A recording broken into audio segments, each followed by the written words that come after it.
Hey, beautiful souls. Welcome to the channel where ancient wisdom collides with cutting-edge science. You've just stepped into Gnostic quantum wizardry. If you're ready for mind-bending truth bombs, smash that like, hit subscribe, drop a comment, and share this with your fellow seekers. Let's awaken the planet together.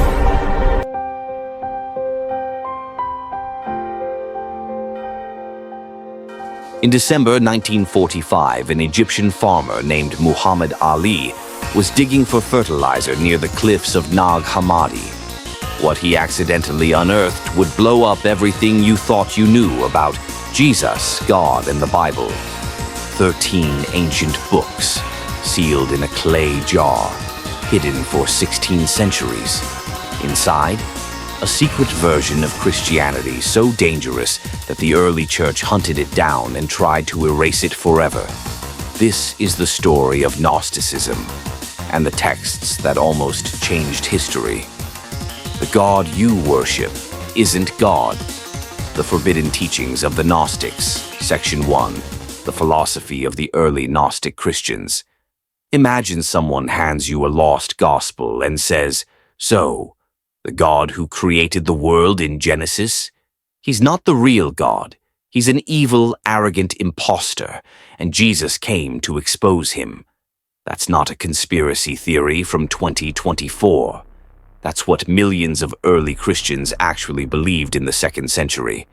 They called themselves the ones who know, in Greek, the Gnostikoi. Their secret? Salvation doesn't come from faith or good deeds. It comes from forbidden knowledge, Gnosis, a direct, mind-shattering experience of the true divine reality. Section 2, the shocking cosmology. According to the Gnostics, the ultimate God is totally unknowable, pure light, pure spirit, beyond name, beyond thought. The Greeks called him the monad. He dwells in a realm of perfect beings called the pleroma. Then, tragedy. One of the divine beings, a female entity named Sophia, meaning wisdom, acts alone without her male counterpart. She gives birth to a monstrous aborted deity, blind, jealous, and insane. This creature screams, "I am God and there is no other." His name? Yaldabaoth.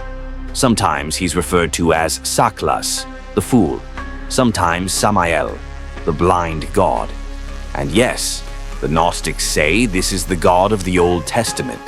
Yaldabaoth, more commonly known as the Demiurge, and his demonic helpers, called the Archons, then create the material universe as a cosmic prison. To the Gnostics, Earth isn't a gift, it's a trap. Section 3, the divine spark. But here's the twist that terrified the early church. You are not a child of the Demiurge. Deep inside every human body is a stolen spark of the true divine light, kidnapped from the pleroma and imprisoned in flesh. Most people never realize it. They live and die as slaves of the Archons. But if you awaken, if you receive Gnosis, that spark ignites, remembers its home, and can escape this broken universe forever. This is where the Wachowskis got the idea for the blockbuster movie, The Matrix. Section 4, the Demiurge 2.0. Ancient Gnosticism predicted Davos, the Great Reset, and you. What if I told you the same people who fly private to a Swiss mountain every year are playing the exact role of the lion-faced serpent from secret 2nd century Gospels, and they're not even hiding it anymore? Hit that like button right now if you're ready to go down this rabbit hole, because once you see the pattern, you can't unsee it. 2020. The world shuts down. Klaus Schwab publishes a book titled COVID-19, The Great Reset. Page 89. His exact words: "The pandemic represents a rare but narrow window of opportunity to reset our world. You'll own nothing, and you'll be happy.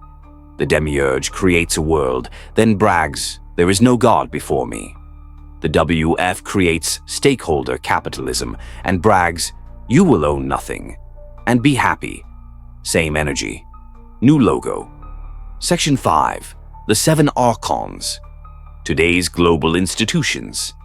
The Gnostics said the demiurge rules through 7 Archons, demonic gatekeepers, one for each planet, blocking the soul's escape.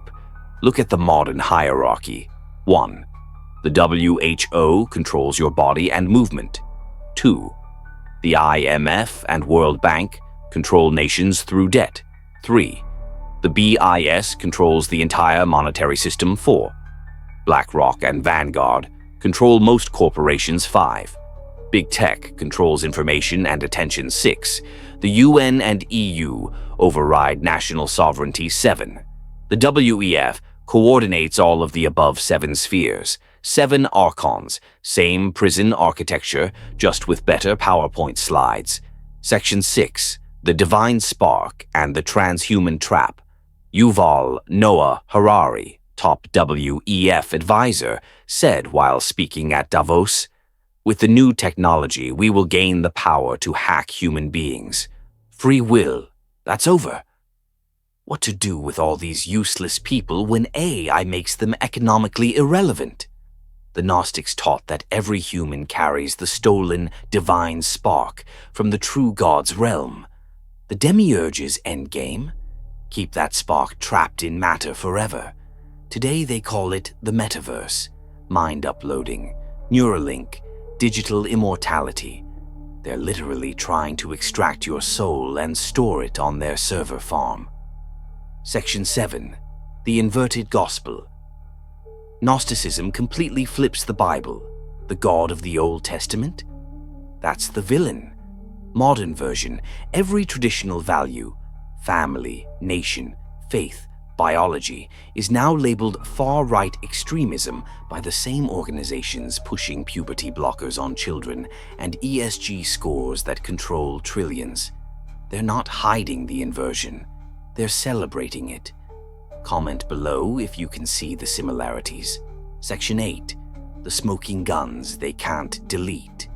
WEF article 2016. Welcome to 2030. I own nothing, have no privacy, and life has never been better.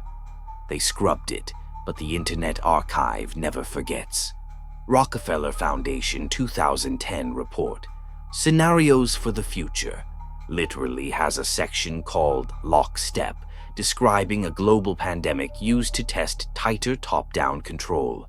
Event 201, October 2019, Johns Hopkins plus WEF plus Gates Foundation simulate a global coronavirus pandemic. 1 month later, guess what happens? Coincidence or script? Section 9, the final parallel, the big lie. The demiurge's greatest trick, convincing humanity he doesn't exist, or worse, that he's the good guy keeping you safe. Today they call it trust the science, for your safety. Build back, better, same lion-faced serpent, just wearing a mask and a Patagonia vest. Section 10, the awakening. Here's what the Gnostics got right that should terrify the elite. The prison only holds as long as we stay asleep. The moment enough people achieve Gnosis, true forbidden knowledge, the illusion cracks. The Archons lose power when we stop consenting. That's why they're racing to merge us with machines before we wake up. So the real question isn't, are the Illuminati real? The real question is, how many of us are finally starting to remember who we really are?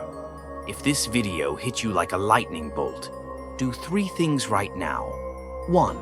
Smash that like button. It tells YouTube this isn't hate speech, it's history. 2. Subscribe and hit the bell.